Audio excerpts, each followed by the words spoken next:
Perdana Menteri Israel Benyamin Netanyahu sudah meminta pengampunan kepada Presiden Israel Isaac Herzog atas tuduhan penyuapan dan penipuan serta mengakhiri persidangan korupsi yang telah berlangsung selama 5 tahun. Benyamin Netanyahu ini mengajukan pengampunan dengan alasan bahwa hal tersebut akan menjadi kepentingan nasional. Pada Selasa 2 Desember 2025 kemarin, Netanyahu meminta Presiden Amerika Serikat Donald Trump untuk terus membantunya mendapatkan pengampunan dari Presiden Isaac Herzog. Kemudian pada Kamis 4 Desember, Netanyahu mengunggah video di platform X berbicara dalam bahasa Inggris dan mengklaim bahwa persidangannya bersifat politis dimulai 6 tahun lalu dan dapat berlanjut selama 4 tahun lagi. Surat kabar berbahasa Ibrani sendiri melaporkan komentar yang dibuat oleh Netanyahu ini dimaksudkan untuk meyakinkan Presiden Amerika Serikat bahwa dia dianiaya selama persidangannya dan mendorong Donald Trump agar meningkatkan upayanya untuk memberinya pengampunan. Nah, dalam video ini sendiri Tribuners, Netanyahu berkata, ini persidangan politik. Jaksa tidak peduli dengan keadilan dan mereka peduli untuk menyingkirkan Netanyahu dari jabatannya.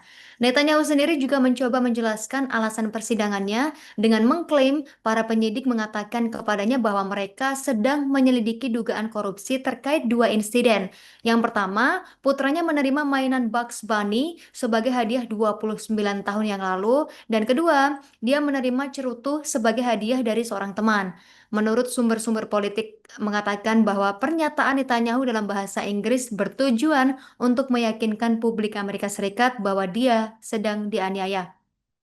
Dan surat kabar ini juga menambahkan, Netanyahu sedang mencoba membentuk opini publik di Amerika Serikat dan menekan Presiden Donald Trump untuk meningkatkan tindakannya guna memberinya pengampunan. Mengomentari hal ini tentu saja Benny Gantz, pemimpin Partai Biru dan Putih mengatakan bahwa Netanyahu menempatkan kepentingan pribadinya di atas kepentingan negara. Presiden AS Donald Trump mendesak Perdana Menteri Israel Benyamin Netanyahu untuk kemudian melanjutkan fase kedua kesepakatan gencatan senjata demi mengakhiri konflik di Gaza. Hal ini disampaikan saat panggilan telepon Trump ke Netanyahu pada pekan ini Tribuners, dan Donald Trump juga meminta klarifikasi terkait para pejuang yang disebut berada di terowongan Rafah, di mana sebelumnya AS ini mencoba negosiasi kesepakatan antara Israel dan Hamas beberapa pekan terakhir. Dan negosiasi ini bertujuan untuk para pejuang diserahkan dengan imbalan amnesti dan jalur aman menuju area yang dikelola oleh Hamas atau ke negara lain. Dan pemerintah AS menilai hal ini berpotensi menjadi dasar yang memungkinkan untuk melucuti senjata Hamas dan merasa tidak senang dengan kurangnya kerjasama dari Israel. Selama panggilan ini, Donald Trump bertanya kepada Netanyahu, mengapa mereka ditembak mati dan tidak diberikan kesempatan menyerah? Ini berdasarkan keterangan pejabat Amerika Serikat seperti dikutip oleh Middle East Monitor, dan Netanyahu juga meminta Trump untuk membantunya mendapatkan pengampunan dari Herzog, dan Donald Trump kemudian memberikan surat kepada Herzog untuk memberikan pengampunan kepada Netanyahu. Namun, agar kesepakatan lanjut ke tahap berikutnya, Donald Trump juga memberi desakan kepada Netanyahu agar menjadi mitra yang baik dalam isu Gaza. Sementara itu, pimpinan geng bersenjata anti-Hamas Yasser Abu Sahab tewas di Gaza saat menengahi pertikaian keluarga Tribuners.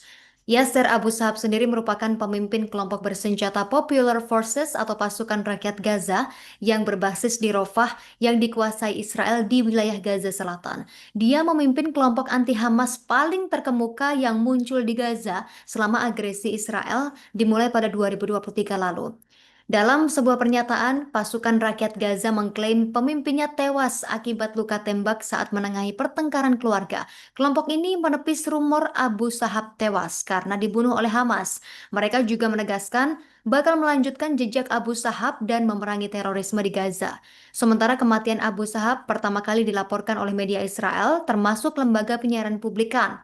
Radio Angkatan Darat Israel mengatakan Abu Sahab ini meninggal di rumah sakit Soroka di Israel Selatan karena luka. Kelompok yang dipimpin Abu Sahab ini beroperasi dari wilayah Gaza yang dikuasai pasukan Israel sejak Hamas dan Israel mencapai gencatan senjata yang dimediasi Amerika Serikat Oktober lalu. Dan pada Juni Perdana Menteri Israel Benyamin Netanyahu ini sempat mengakui pihaknya mempersenjatai klan anti-Hamas di Gaza meski tidak memberikan rincian lebih lanjut soal klaim tersebut. Sementara pada 18 November, kelompok Abu Sahab mengunggah video menunjukkan puluhan milisinya menerima perintah untuk melancarkan operasi membersihkan Rafah dari teror. Perintah ini diduga merujuk pada Hamas yang diyakini bersembunyi di sana, dan kebijakan Israel untuk mendukung kelompok anti-Hamas ini terbentuk saat negeri Zionis ini terus menekan Gaza untuk menargetkan Hamas, dan Netanyahu juga pernah menyebut dukungan Israel terhadap klan Gaza telah menyelamatkan nyawa tentara Israel. Download Tribun X sekarang, menghadirkan lokal menjadi Indonesia.